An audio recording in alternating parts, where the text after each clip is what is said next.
Now look, I want you to sit with me for a minute on this one because it's a confrontation unlike almost any I've watched in all my years following this town in the wider world. And the strangest part, the most powerful man on earth won it or thinks he did without ever setting foot in the room. Picture it. It's late November of 2025. Johannesburg, South Africa, and the world's 20 biggest economies, the G20, the club that's supposed to steer the entire global economy, are gathering for the very first time on African soil. This was meant to be South Africa's grand moment, its African moment.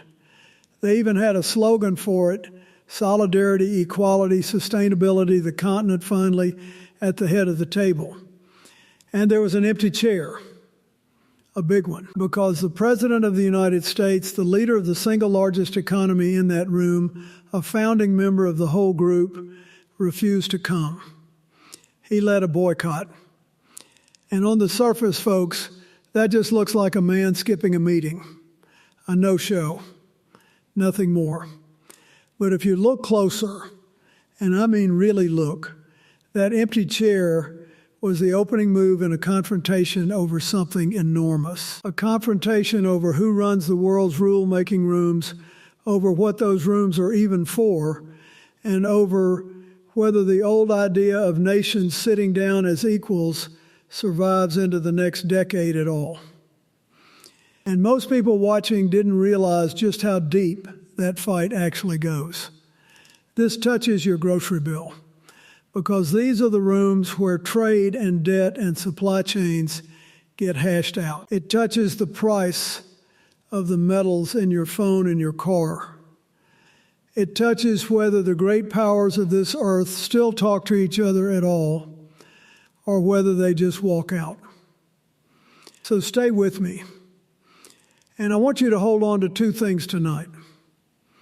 First, a moment involving a gavel, a simple wooden gavel that tells you everything about how personal this got. And second, a date on the calendar, December of 2026, and a very particular piece of property where all of this is headed. Tuck both away. We'll come back to them, because that's where the whole story lands. To understand this confrontation, you've got to understand how we got here.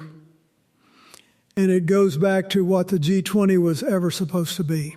The group was born back in 1999 out of a financial crisis as a place for the world's major economies to sit down and manage the global economy together, 19 countries plus the European Union. The whole point of it, the entire premise, was that the big players stay in the room even when they disagree. That's the value of it. Not that everyone gets along, that everyone shows up. And I want to make sure you feel why that reaches into your own life, because the G20 can sound like an abstraction, a bunch of suits and a group photo on a stage.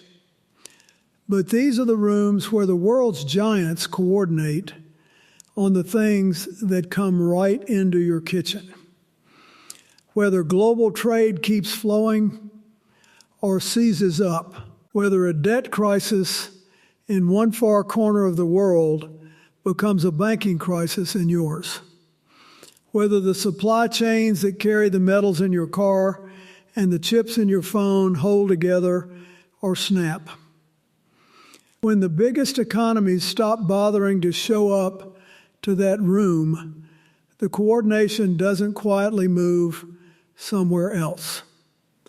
It just stops happening. And you feel the absence of it eventually in prices and shortages and shocks you can't quite trace back to their source. Now roll forward to 2025.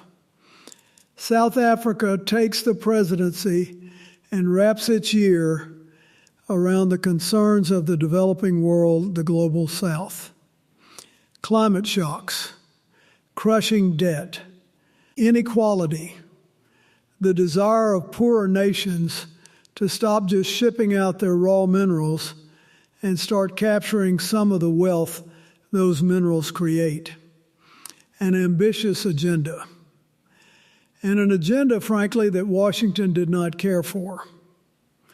And so, as the Council on Foreign Relations documented, the American president skipped the gathering and led a U.S. boycott, but here's a detail that matters. He wasn't the only empty chair. China's leader, Xi Jinping, stayed away too. So did Russia's Vladimir Putin. Argentina and Mexico sent lower-ranking delegations. The summit that was supposed to showcase global unity instead showcased who couldn't be bothered to come. Every decision echoes, folks, and what we're watching now, the exclusions, the accusations, the whole bitter standoff is the echo of that choice to leave the chair empty in Johannesburg. Now let me be precise, because the details here are sharp, and they matter far more than anybody's spin. Even with the United States absent and openly opposed, South Africa did something bold. It went ahead and issued a formal leaders' declaration anyway, breaking with the tradition that these things move by consensus. Washington did not sign it. The Trump administration had made its opposition to the agenda plain, especially the parts focused on climate change. And then came the gavel. Here's the first thing I ask you to hold on to. By tradition, at the close of a G20, the host hands the gavel, the symbolic gavel of leadership, to the next country in line to host. And the next host was the United States. But according to the Council on Foreign Relations, the United States asked at the very last minute to send only a low-level diplomat, a charge d'affaires, to collect that gavel. And South Africa's President Cyril Ramaphosa refused. He would not hand the symbol of global leadership to a junior official. He saw it, understandably, as an insult. So the handover, the peaceful passing of the torch that's supposed to happen every single year, didn't happen the way it was meant to. And it escalated from there. On the 27th of November 2025, the American president announced that South Africa would not even be invited to the next G20, the one the United States would host. His stated reason was the treatment of Afrikaners, the white farming community descended from Dutch and other European settlers. He repeated a claim that white South Africans were being killed and their land seized. A claim, and I want to be very clear about this, that South Africa is flatly condemned and for which, as Al Jazeera and PBS both reported, there is no evidence. He said no U.S. official would attend while he alleged those abuses continued. And he said the United States would halt payments and subsidies to South Africa effective immediately. And here's the second thing I asked you to hold. Where is the next G20 headed? December 14th and 15th, 2026 in Doral, Florida at the Trump National Doral, Miami. A golf resort, a property owned by the very president hosting the summit. Let that sit with you for a moment. So let me put my analyst hat on, because the strategy underneath all of this is worth examining carefully. What you're really watching is a fight over the purpose of these institutions. For decades, the American approach, under presidents of both parties, was to work through these rooms, to lead them, shape them, sometimes dominate them, but to stay inside them, because being inside was the source of the influence. This administration is running a different play entirely. It treats these forums not as tables to sit at, but as leverage to wield. Show up or don't, invite you or don't, sign the declaration or torch it. The room isn't a place to build consensus anymore. It's a place to apply pressure. And moving the summit to a Trump-owned resort, that is the play stated out loud. It fuses the office and the man, the country and the brand in a single location. As the Council on Foreign Relations noted, that puts every other world leader in a bind. Some will face real backlash at home just for being photographed smiling at a Trump-branded golf club. Others will decide the FaceTime with Washington is too valuable to skip. Attendance itself becomes a loyalty test. So here's a rhetorical question I want you to sit with. Who actually benefits when the world's premier economic forum turns into a pressure campaign run out of one man's resort? Ask yourself that honestly. The host benefits, he controls the guest list, the venue, the whole story. But the institution, the idea that the big powers stay in the room even when they hate each other, that idea takes a beating. And once it's gone, folks, it does not come back easily. And notice the deeper pattern here, because this was never really only about South Africa or one summit on one weekend. This is a whole theory of how a superpower ought to behave in the world. The old theory, the one that held for generations under presidents of both parties, said American strength came from being the indispensable member of every club, the one who wrote the rules and enforced them from the inside. The new theory says the clubs themselves are traps, that they tie America down and drain its freedom of action. And that real power means standing outside of them and making everyone else come to you. And I'll be fair, there is a genuine argument buried in that. But there's a cost buried in it too. Because the day America decides these rooms don't matter, other powers, China chief among them, are more than happy to build their own rooms and to send an invitation to everyone we've left standing out in the hall. You don't get to walk away from the table and somehow keep the influence you only ever had while you were sitting at it. Now, I want to be fair here, because this genuinely isn't about one party, and it isn't about one country. Let me say something my own side won't love to hear. The G20 was already broken before any of this. For years, these summits have produced beautiful declarations and very little action. They become photo opportunities dressed up as governance. And when China's leader and Russia's leader also skipped Johannesburg, and they did, that told you the rot wasn't made in Washington alone. Half the powerful players treated that summit as optional. So anyone who wants to pin the whole crisis on one American president isn't being straight with you. The House was already leaning before this wind came through. And I'll say something else that's uncomfortable. South Africa's ambitious agenda, the debt reform, the push for the global South, the focus on critical minerals, some of that is real, serious, worthy work. But an ambitious agenda pushed through a body where half the giants have walked out isn't governance either. It's a declaration shouted in a half-empty room. Both sides of this bear some weight. But let me be just as clear about the American conduct here. Building a claim of persecution on evidence that the reporting says does not exist, that is a serious thing to do, and it deserves to be named plainly.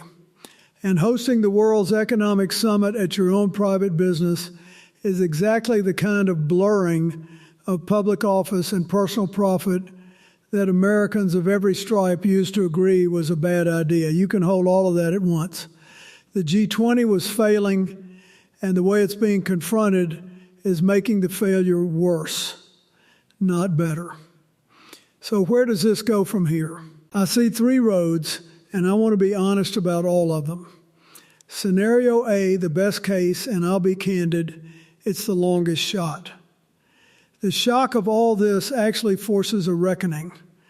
The Doral Summit, for all its strangeness, produces something concrete, some real progress on the broken system of sovereign debt, or on securing the critical minerals the whole modern economy runs on. Even the reporting notes that underneath the drama, South Africa's year laid groundwork on exactly those issues, things this administration claims to care about.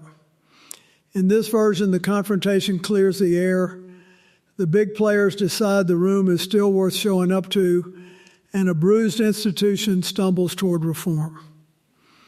Scenario B, the muddle, and this is where I'd place my bet. Doral happens. Some leaders come, some stay home. Everyone reads the guest list like tea leaves. A few narrow deals get cut in side rooms, what the analysts call mini-laterals, little coalitions of the willing. But the grand idea of the G20 as one table for the whole world keeps eroding quietly year after year until it's more ritual than substance. Not a collapse, just a slow fading of something that used to matter. And scenario C, the one that keeps me up at night. The confrontation doesn't stay contained. Exclusion becomes the norm. If you can bar South Africa this year over a political grievance, why not another country next year? The forum splits into camps, a Western room, a Chinese and Russian room, a global South room. And the one place the whole world used to gather to manage its shared problems simply ceases to exist. And the next time a real financial crisis hits, the way one did in 1999 that created this group in the first place, there's no room left to walk into. That's the road I fear most. Because the whole reason the G20 was built was to have somewhere to turn when the fire starts. My honest assessment? Somewhere between B and C, a slow fracturing that could, if we're not careful, become a fast one. So let me pay off what I promised you at the top. That gavel, the one Ramaphosa wouldn't hand to a junior official, that's the whole confrontation in a single object. Because a gavel is nothing but a piece of wood. Its power is entirely in the agreement that it means something, that we all treat the handover as sacred. The moment one side won't pass it and the other won't reach for it properly, you're not looking at a scheduling dispute. You're looking at two nations who no longer agree on the rules of the game itself. That's what a broken handover really tells you. And that date, December 14th and 15th, 2026, at a golf resort in Florida. That's where this all comes to a head. Watch it closely when it arrives. Watch who shows up and who stays home.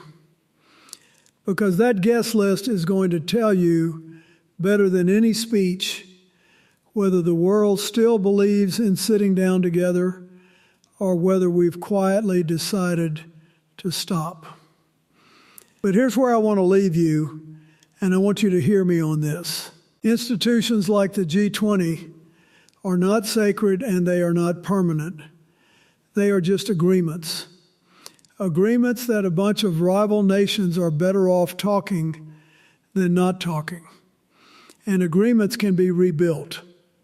I've watched this world climb out of far deeper holes than this one. I've seen enemies who wouldn't share a room learn to share a table again because the alternative was worse for everyone. The confrontation we're living through is real, and it's dangerous, but it is not the end of the story unless we decide to let it be. So here's my small ask of you tonight. Don't tune this out as far-off business that doesn't touch your life, because these rooms are where the price of your energy, the stability of your savings, and the peace between great powers actually get decided. Pay attention to who's in the room and who's been shut out. Reward the leaders who build tables and be wary of the ones who only ever flip them over. Stay engaged, vote in every election, not just the loud ones, and talk to the neighbor who's convinced none of this matters. Because the calm we all take for granted was built quietly in rooms exactly like these. I've seen this world do hard things before and come back to the table after walking away from it. I believe it can again, but only if enough of us remember why the table was built in the first place. That's what I'm asking you to think about tonight. God bless, and take care of each other.